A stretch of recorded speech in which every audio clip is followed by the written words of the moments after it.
In September 1991, shortly after the end of the Cold War, a cabal of elite bankers and intelligence spooks led by George H.W. Bush financed a $240 billion covert operations war chest through the purchase of 10-year securities that, as it happened, were scheduled to come due on September 12, 2001.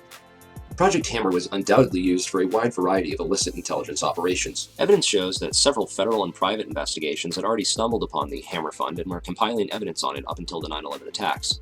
These included the Office of Naval Intelligence, or ONI, which was moved to the outer E-ring of the recently renovated section of the Pentagon that was targeted and destroyed on 9/11. According to E.P. Heidner, the ONI had been investigating crimes associated with the plundering of Russia.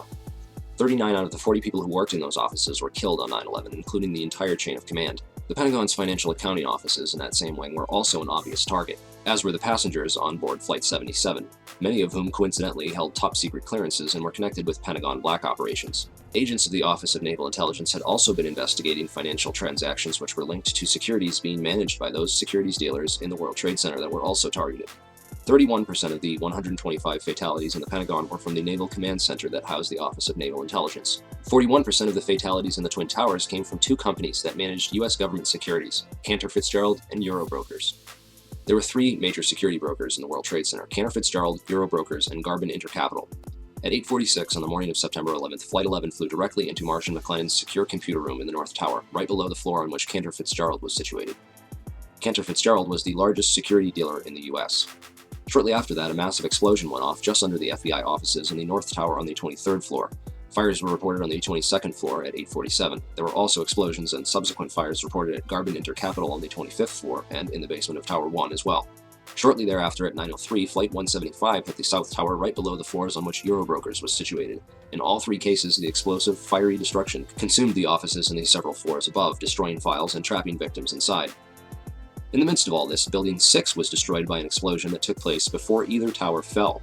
This secondary explosion took out a portion of the building which just happened to include the El Dorado Task Force's offices. The El Dorado Task Force was an interagency money laundering watchdog group responsible for coordinating all major money laundering investigations in the U.S. In the immediate aftermath of September 11th, these groups would be redirected to investigate terrorist financing.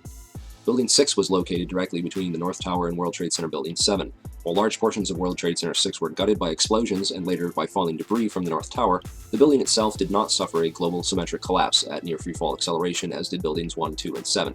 FEMA photographer and 9/11 whistleblower Kurt Sonnenfeld took some interesting pictures of the U.S. Customs Vault in the basement of World Trade Center 6, which was found completely empty and left with the door wide open. All of its contents appear to have been looted during the attacks. There is also evidence that gold was being looted from the vaults beneath World Trade Center 4. There were several early reports of a 10-wheel truck packed with stolen bullion caught fleeing World Trade Center 5 when the vehicle had become stuck on a collapsed ceiling brace, forcing the driver to flee the scene.